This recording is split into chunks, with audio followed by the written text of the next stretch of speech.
There was a morning, I remember it clearly, when I woke up and didn't recognize myself. Not in a dramatic way. I hadn't lost my memory. I knew my name. I knew where I was. But something deeper, something underneath all of that, felt completely and utterly lost. And the scariest part? On paper, everything was fine. I had the job. I had the relationship. I had the life that people around me seemed to want. And I had no idea why I felt like I was disappearing inside it. If you've ever felt that quiet, creeping sense that something is deeply wrong even though you can't explain it, then this video is for you. Welcome to the Soul Tribe. This channel exists because I believe there are two things that most people desperately need, and almost no one gives them together. The first is science. Real, grounded psychological understanding of why we feel what we feel. Because your mind is not broken. It's doing exactly what it was built to do. And when you understand that, the panic starts to soften. The second is something older than science. Something that mystics and philosophers and ordinary people throughout history have pointed to, the idea that feeling lost is not the problem. It is, in fact, the beginning of finding yourself. Today, we're going to talk about why you feel lost, what's actually happening in your mind and your soul when that feeling hits, and why, and I mean this, it might be the best thing that's ever happened to you. Let's start with psychology, because I think a lot of people who feel lost believe something is wrong with them. Like everyone else figured out the instructions to life and they somehow missed the memo. But here's what the research actually shows. What you're experiencing has a name. Psychologists call it an identity crisis.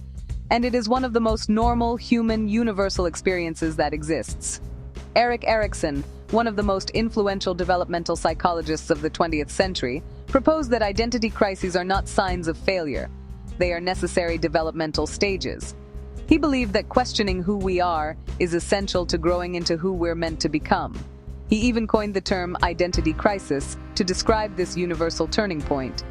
Think about what an identity crisis actually is. It's a moment, sometimes a long, painful moment, when the story you've been telling about yourself stops working. Maybe you built your identity around your career, and now the career feels hollow. Maybe you built it around a relationship, and that relationship changed. Maybe you've just been so busy surviving that you never actually asked, who am I underneath all of this? And here's the thing your brain does when that happens. It panics. Because your brain, beautiful, ancient, survival-obsessed machine that it is, needs a coherent story about who you are to function.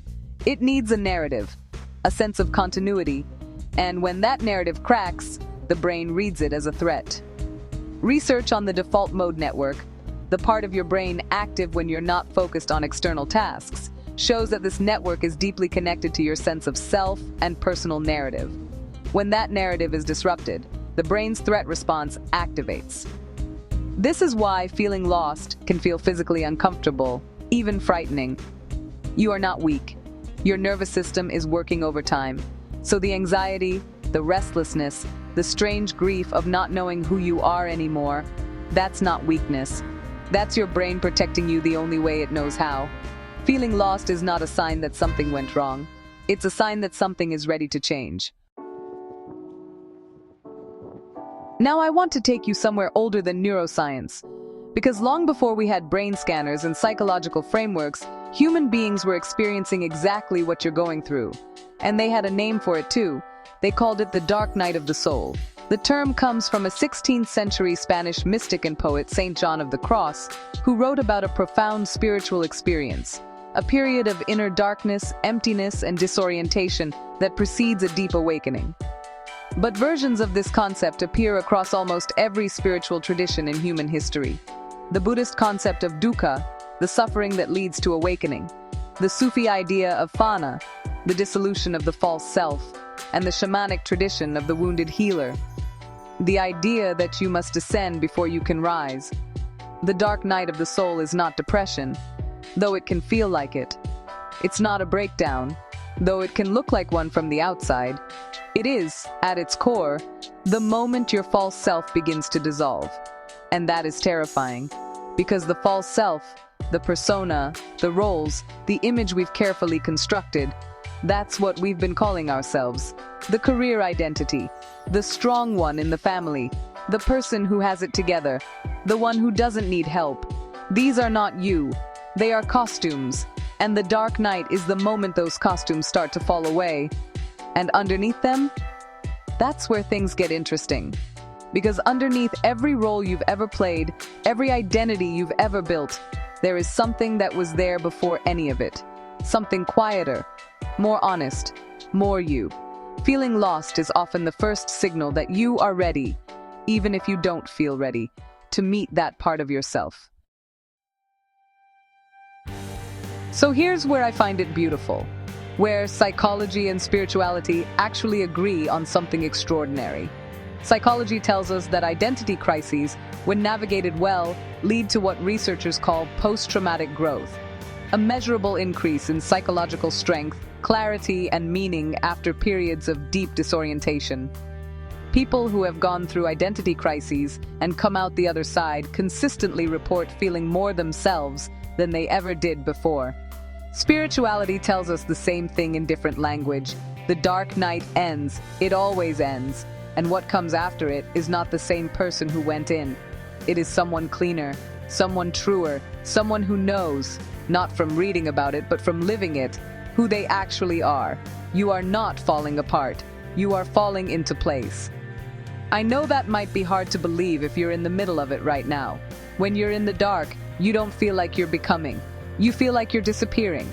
And both things, impossibly, are true at the same time. The version of you that is disappearing, the one built from other people's expectations, survival strategies, old wounds, borrowed identities, that one is supposed to go. What remains is the one worth knowing. On that morning I told you about, the one where I woke up and didn't recognize myself, I had no idea that it was the beginning of the most important journey I would ever take. I thought it was the end of something. It turned out to be a door. If you're feeling lost right now, I want you to hear this. And I mean it, not as a cliche, but as something I've lived. You are exactly where you need to be. Not because it doesn't hurt, it does, but because the lostness is pointing you towards something real. That's what this channel is going to be about. Every week, we're going to go deeper into the psychology of why we feel what we feel, and into the ancient wisdom that quietly agrees. No gurus, no performance, just honest, grounded conversation about what it actually means to wake up to yourself. If this resonated with you, share it with someone who needs to hear it. Subscribe if you want to keep going. And leave me a comment below. What does feeling lost feel like for you? I read every single one. I'll see you in the next one. Take care of yourself.